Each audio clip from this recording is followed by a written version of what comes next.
Assalamualaikum warahmatullahi wabarakatuh. Halo Bapak Ibu sekalian, sahabat sekalian, para operator Arkas dimanapun Anda berada. Kali ini kita akan kembali menjawab pertanyaan yang masuk di channel kita, yang mana kali ini ada pertanyaan ya dari teman kita @desmailat Lafrita ya. Ini agak susah kita baca teman-teman ya. Kita panggil aja Ibu Desma ya. Di sini beliau bertanya soal kalau pos belanja timbangan di mana.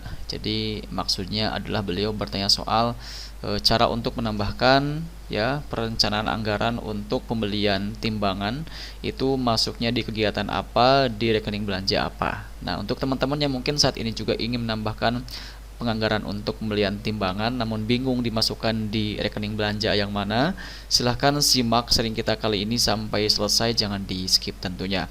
Namun seperti biasa, sebelum kita masuk ke dalam pembahasan kita kali ini, silahkan untuk Bapak Ibu sekalian yang mungkin saat ini kebetulan belum berlangganan di channel saya, silahkan klik tombol subscribe-nya terlebih dahulu agar nanti ke depannya Bapak Ibu sekalian tidak ketinggalan update terbaru yang kita update di channel Imran Pesetia.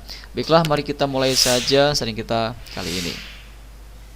Baik, di sini untuk penganggaran pembelian peralatan mesin timbangan yang digital misalkan ya, itu masuknya di kegiatan apa dan rekening belanja yang mana. Sekarang silahkan Bapak Ibu sekalian masuk dulu ke aplikasi Arkasnya masing-masing. Kemudian pastikan sudah menggunakan Arkas versi yang paling terbaru, di mana per hari ini masih di versi 4.2.14 ya. Kemudian kita masuk di penganggaran, masuk di bos reguler dan kita pilih yang tahun 2026. Kita buka dulu dan di sini di tempat kita kebetulan sudah disahkan untuk RKS-nya. Jadi kita akan gunakan tampilan pergeseran supaya nanti ada tombol tambah kegiatannya ya. Oke, di sini sudah muncul tombol tambah kegiatan. Nah, untuk menambahkan penganggaran pembelian mesin timbangan, itu kita bisa langsung saja klik tambah kegiatan. Kemudian untuk kegiatannya di sini Bapak Ibu sekalian bisa masukkan di pengadaan saja, teman-teman ya. Di pengadaan. Nah, di sini ada pengadaan alat permainan edukatif, ada teks, ada perlengkapan daya dan jasa satuan pendidikan. Nah, ini sepertinya lebih cenderung masuk di pengadaan perlengkapan satuan pendidikan selain alat multimedia. Ya, kita bisa masukkan di sini, teman-teman. Nah, untuk jenis rekening belanjanya, untuk timbangan ini kita bisa masukkan di rekening belanja perabot kantor, teman-teman ya. Perabot kantor. Nah, ini kita bisa masukkan di operasional, kemudian belanja alat atau bahan untuk kegiatan ya. Kemudian di sini ada perabot kantor. Nah, kita bisa pilih yang ini. Nah, kemudian di sini nanti akan banyak sekali ya teman-teman peralatan yang bisa kita beli ya. Contoh misalkan di sini tadi kita ingin beli timbangan ya, kita bisa ketik saja timbangan. Nah, di sini ada banyak juga ya jenis-jenis timbangan, ada timbangan beras, ada timbangan buah ya kan, ada timbangan digital.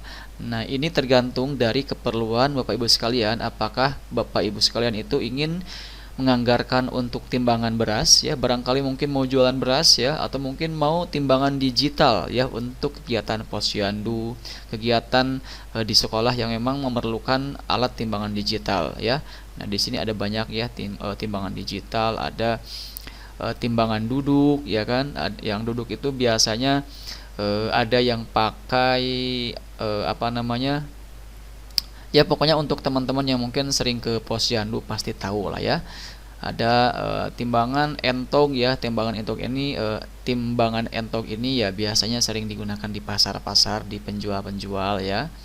Ya, pokoknya silakan Bapak Ibu sekalian pilih saja. Tapi kalau kita melihat dari pertanyaannya, kalau misalkan berhubungan dengan sekolah ya pasti kemungkinan besar yang dicari adalah timbangan digital. Nah, di sini untuk timbangan digital ada 1 2 3 ya, ada 4 teman-teman, dan biasanya itu bedanya itu di batas harga atasnya. Contoh, kita akan pilih dulu yang pertama ya, timbangan digital yang pertama di sini dengan kode yang cukup panjang. Nah, di sini batasnya itu di Rp500.000 ya. Sedangkan untuk yang kedua batasnya di 590, yang ketiga batasnya di 650, kemudian yang keempat di 400. Nah, itu silahkan Bapak Ibu sekalian bisa pilih sekiranya mana yang sesuai untuk batasnya. Kalau misalkan ingin beli yang harganya itu di kisaran misalkan 600.000, bisa pilih yang ketiga ya 650.000. Jadi di sini kalau misalkan di tempat Bapak Ibu sekalian ada banyak pilihan uraian timbangan digital, itu silakan dicek satu-satu karena biasanya akan beda di batas atasnya ya, seperti itu. Dan ini mungkin di tempat Bapak Ibu sekalian ada yang cuma pilihannya itu 3 saja, 2 saja, atau mungkin ada yang satu. Nah, kenapa itu bisa terjadi? Dikarenakan per tahun 2026 ini ya, itu untuk penginputan data itu diserahkan ke markas daerahnya masing-masing.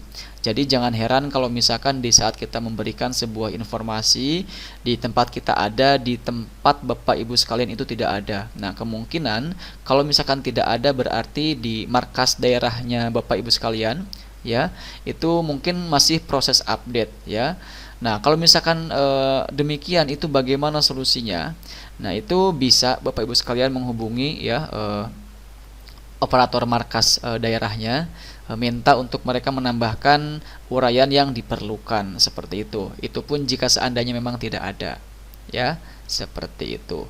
Nah, kemudian biasanya kalau kita berbicara berdasarkan pengalaman yang kita alami di tahun 2026 ini, di saat ada salah satu program yang memang tidak ada pilihannya, atau ada pilihannya tapi masih belum spesifik, itu kalian jangan khawatir, dipilih saja yang itu, karena nanti jika seandainya kita sudah mengajukan pengesahan ke dinas terkait ya, jika seandainya memang penempatannya itu masih belum sesuai, itu biasanya mereka akan meminta kita untuk melakukan revisi sambil mereka pun memberikan catatan. Jadi mereka langsung memberitahu bahwa misalkan untuk kegiatan ini itu harusnya masuk di rekening belanja ini dan seterusnya.